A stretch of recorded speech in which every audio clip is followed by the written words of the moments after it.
నమస్తే ఫ్రెండ్స్, నేను మీ జర్నలిస్ట్ వాలి. ఆంధ్రప్రదేశ్లో రాజకీయాలు వాడి వేడిగా కనిపిస్తున్నాయండి. ఎందుకంటే వరుస అరెస్టులు జరుగుతున్నాయి. కసిరెడ్డి రాజశేఖర రెడ్డిని నిన్న అరెస్ట్ చేశారు. ఈరోజు పిఎస్ఆర్ ఆంజనేయులు జగన్మోహన్ రెడ్డి గారిలో సీనియర్ ఐపీఎస్ అధికారి, ఇంటెలిజెన్స్ చీఫ్గా పనిచేసిన వ్యక్తి, ఇతని అరెస్టు కూడా జరిగింది. ముంబై నటి జత్వానీని ఏ విధంగా వేధించారు, ఈ కేసుకు సంబంధించి ఆయన అరెస్టు కూడా జరిగింది. ఈ పరిణామాలు జరిగిన నేపథ్యంలో విజయసాయి రెడ్డి గారు ఒక ట్వీట్ చేశారండి. వైఎస్ఆర్ కాంగ్రెస్ పార్టీ మాజీ నాయకుడు, మాజీ ఎంపీ విజయసాయి రెడ్డి ఆయన చాలా ఇంట్రెస్టింగ్ ట్వీట్ అవుట్ చేశారు ఎక్స్ వేదికగా. ఆ ట్వీట్ ఏంటంటే, ఏపీ మద్యం కుంభకోణంలో తన పాత్ర విజిల్ బ్లోయర్ లాంటిది. తప్పించుకునేందుకే కొంతమంది దొంగలు తన పేరును బయటకు తీసుకొస్తూ ఉన్నారు.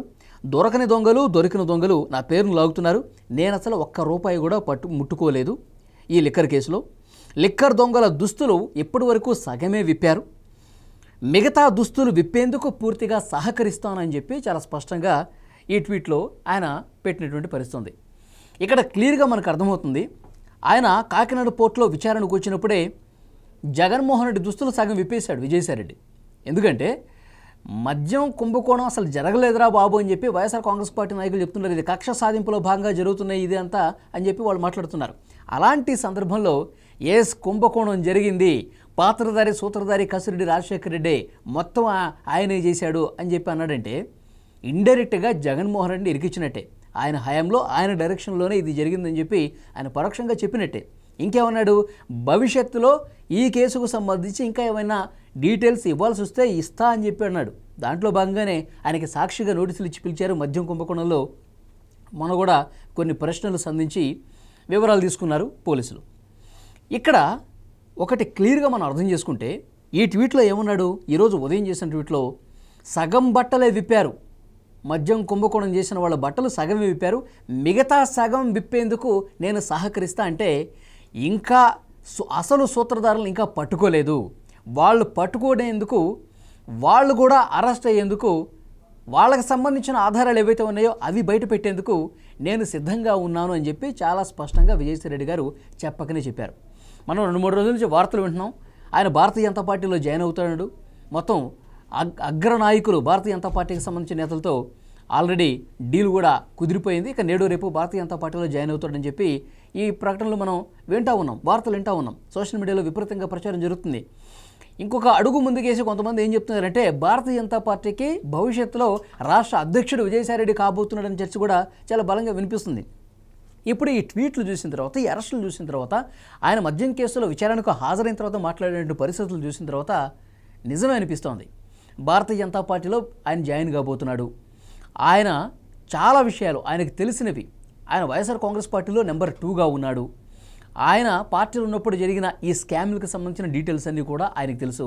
ఆయన్ని ఘోరంగా అవమానించి పార్టీ నుంచి బయటకు వెళ్లే విధంగా ప్రయత్నం జరిగింది కాబట్టి దాంట్లో భాగంగా ఆయన రివెంజ్ తీర్చుకునే పనిలో ఉన్నాడు. భారతీయ జనతా పార్టీలో జాయిన్ కాకముందే చాలా స్కామ్లు ఈయన బయట పెట్టేస్తున్నాడు. పాత్రధారులు, సూత్రధారులకు సంబంధించిన డీటెయిల్స్ ఇస్తూ ఉన్నాడు. ఇక బీజేపీలో జాయిన్ అయితే ఇక మొత్తం ఇక ఉచ్చు బిగుస్తుందనమాట. జగన్మోహన్ రెడ్డి గారి దగ్గర నుంచి, సజ్జల రామకృష్ణ దగ్గర నుంచి, మిథున్ రెడ్డి, కసిరెడ్డి రాజశేఖర రెడ్డి, వీళ్ళందరి భరతం పట్టడానికి ఈయన కంకణం కట్టుకున్నట్టుగా పరిస్థితి కనిపిస్తోంది, చాలా క్లియర్గా కనిపిస్తుంది. సో కసిరెడ్డి రాజశేఖర రెడ్డి అరెస్ట్తో ఇది ఆగదు. మెయిన్ సూత్రధారుడు డైరెక్షన్ ఎక్కడి నుంచి జరిగింది, ఈ ముడుపులు డిస్టిలరీస్ కంపెనీల నుంచి వేల కోట్ల రూపాయలు లంచాల రూపంలో వసూలు చేసి ఆ డబ్బులు మొత్తం కూడా ఈ క్యాష్ హ్యాండ్లర్ల ద్వారా ఏ విధంగా తాడేపల్లి ప్యాలెస్కు చేరుకుంది, విదేశాలకు ఎంత మొత్తం పోయింది, సునీల్ రెడ్డి అనే వ్యక్తి, జగన్మోహన్ రెడ్డి బినామీగా ఉన్నటువంటి వ్యక్తి, ఆఫ్రికా కంట్రీస్కి ఎంత మొత్తం పంపించాడు, తర్వాత దుబాయ్కి ఎంత మొత్తం పంపించాడు, ఇవన్నీ కూడా బయటికి తేలే అవకాశం కనిపిస్తోంది. ఇక భారతీయ జనతా పార్టీలో విజయసాయి రెడ్డి గారు జాయిన్ అయిపోయిన తర్వాత వేగంగా ఇలాంటి కేసులన్నీ కూడా, ఇంకా కొత్త కేసులు కూడా బయటకు వచ్చే అవకాశం చాలా స్పష్టంగా కనిపిస్తుంది. అంటే జగన్మోహన్ రెడ్డి గారిని ఇరికించడానికి ఈయన భారతీయ జనతా పార్టీకి వెళ్తున్నాడని చెప్పి చాలా స్పష్టంగా అర్థమవుతుందని చెప్పి కొంతమంది మాట్లాడుతున్నారు. నాకేమనిపిస్తుందంటే, విజయసాయి రెడ్డి గారు జగన్మోహన్ రెడ్డి గారిని కాపాడే ప్రయత్నం ఏమైనా చేస్తూ ఉన్నాడని చెప్పి ఒక అనుమానం చాలా బలంగా ఉందండి. ఎందుకంటే ఆయన ఎప్పుడూ కూడా జగన్మోహన్ రెడ్డి గారికి వ్యతిరేకంగా మాట్లాడాల. ఆయన కోటరీ మాటలు వింటున్నాడు, చెప్పుడు మాటలు వింటున్నాడు, అందువల్లే నా మీద ఆయన కోపం పెంచుకున్నాడు, నన్ను దూరం పెడుతున్నాడు అంటున్నాడు. కానీ జగన్మోహన్ రెడ్డి గారి పట్ల ఆయన మీద ఉన్నటువంటి ప్రేమ ఏమాత్రం తగ్గలేదన్నట్టుగా మనకు కనిపిస్తోంది.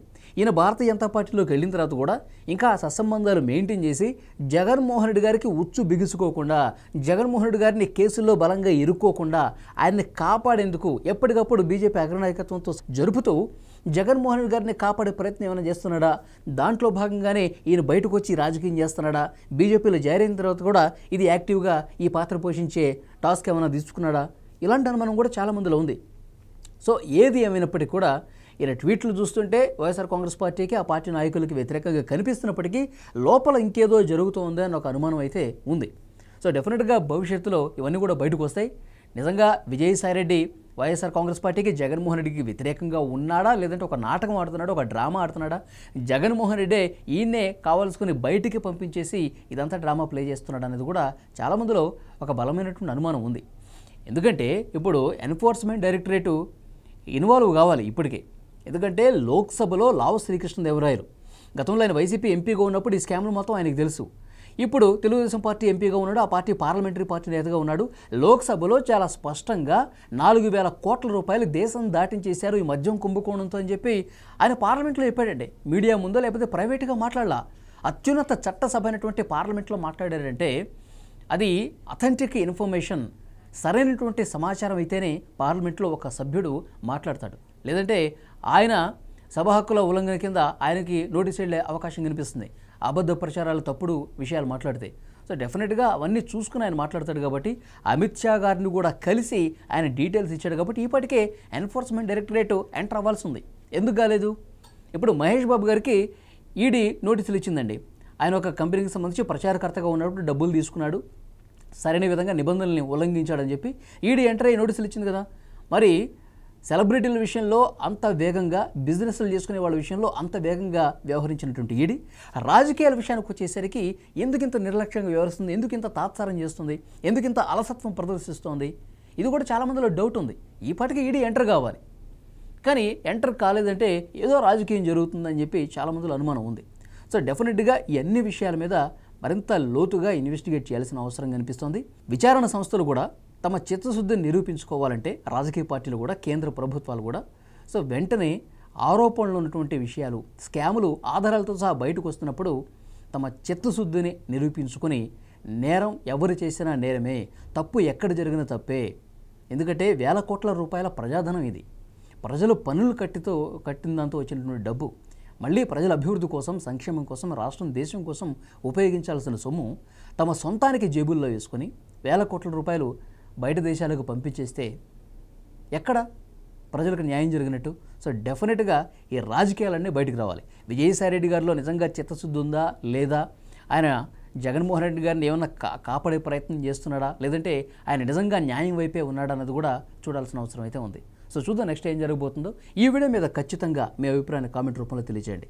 విజయసాయిరెడ్డి గారి పాత్ర ప్రస్తుతం జరుగుతున్నటువంటి రాజకీయంలో ఆయన పాత్ర మీద మీకు ఎలాంటి అభిప్రాయం ఉందో తప్పకుండా కామెంట్ చేయండి. Thank you very much.